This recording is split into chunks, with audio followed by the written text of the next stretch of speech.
This video, we will be fixing the audio on my 2014 Jeep Patriot. The problem I'm having is that the radio audio will not work at all. With CD, it comes on for about 4 or 5 seconds, shuts off, comes back on again. I've seen this is a problem that a lot of people have, and I'm going to show you the fix. Now, I've already gone ahead and done this step, but what you want to do is take something and pry around the edges of this shroud here.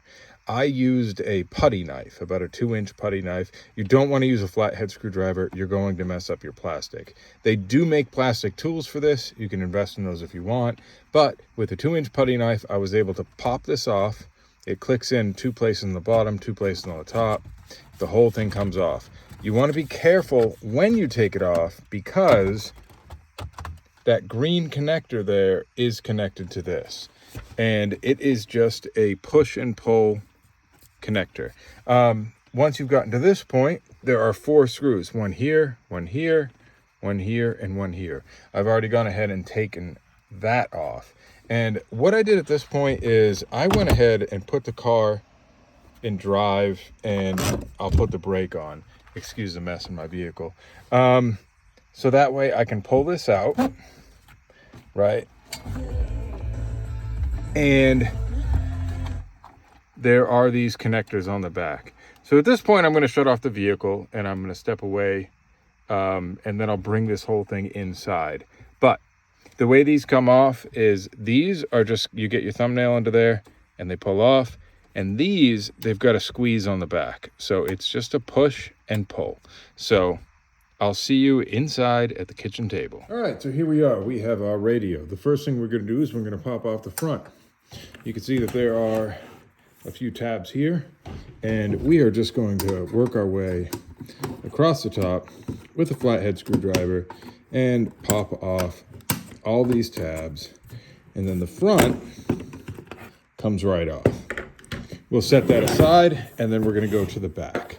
Now with the back, there's a few tabs here too. We have these in the back, and you can kind of loosen the sides a little. And then this whole thing should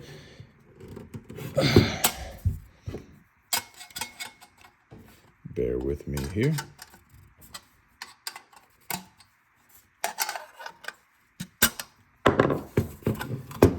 This whole thing should just pop right off. Once that's popped off, we have 1, 2, 3, 4 screws that we need to take out. This is a 10 Torx bit. You want to make sure that you set those in a place where you're not going to lose them, right? We've all been there before. You lose a couple screws. You're putting it back together, and a 20-minute job turns into an hour job. There we go. So now that we've taken that off, we can pull off the top. Now, you want to be careful taking this off because it has this ribbon that's connected. But this, just like everything else, it's just a push and pull connector. Sorry I couldn't get a better view of that, but you see this little tab here that you squeeze. Get that out of the way. Now, we have our main, I don't know what it is, motherboard, connector board. And that bad boy right there is our problem. So, that square. What we're going to do is heat that up with a heat gun and then push down on it with a chopstick or a wooden dowel, whatever you want. And for whatever reason, that fixes the problem. I don't know why, but I'm going to show you how to do it. Now, admittedly, I have already fixed this problem on mine. So you're not going to hear the heat gun operating, but I will demonstrate exactly how I did it.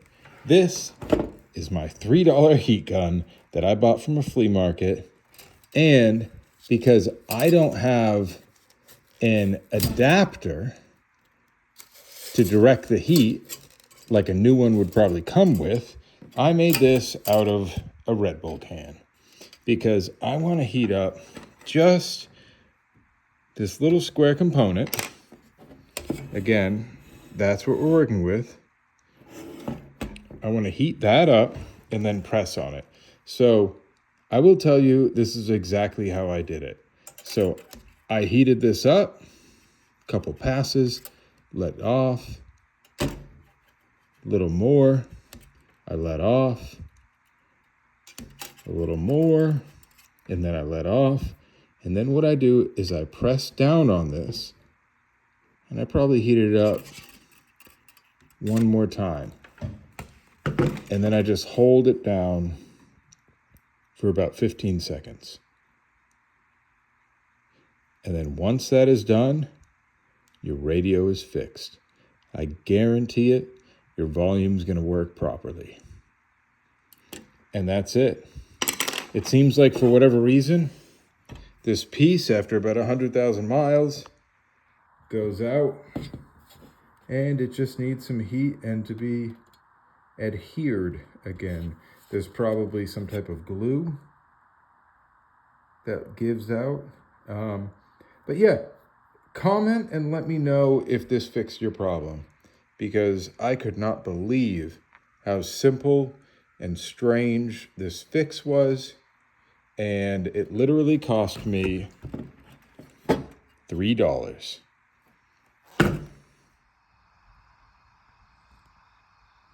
Hey, if you've stuck around, we're gonna go ahead and put this thing back together. So we've got 4 connectors on the back. We've got this white, beige, and 2 gray.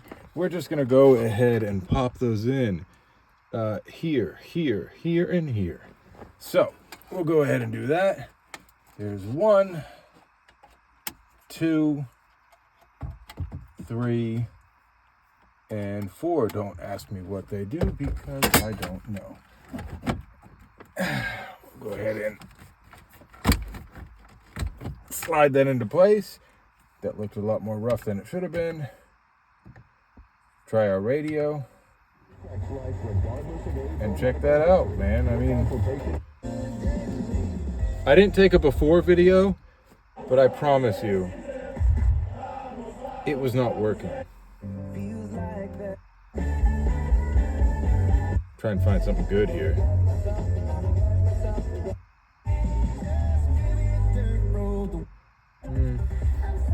We got presets. That's fine. All right, so this is what we got here. We got our 4 screws that go in here.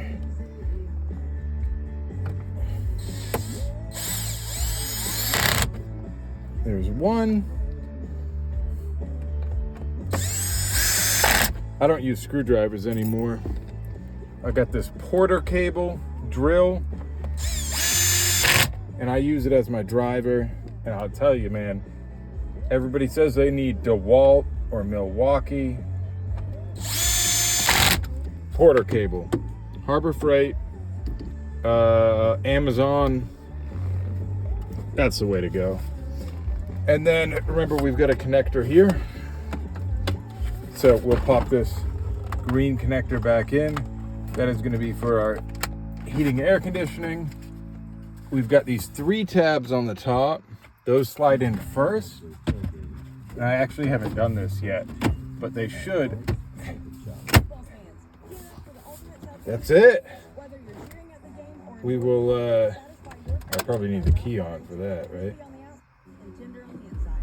Yeah, so my heating air conditioning works just fine. And there we go. That's it.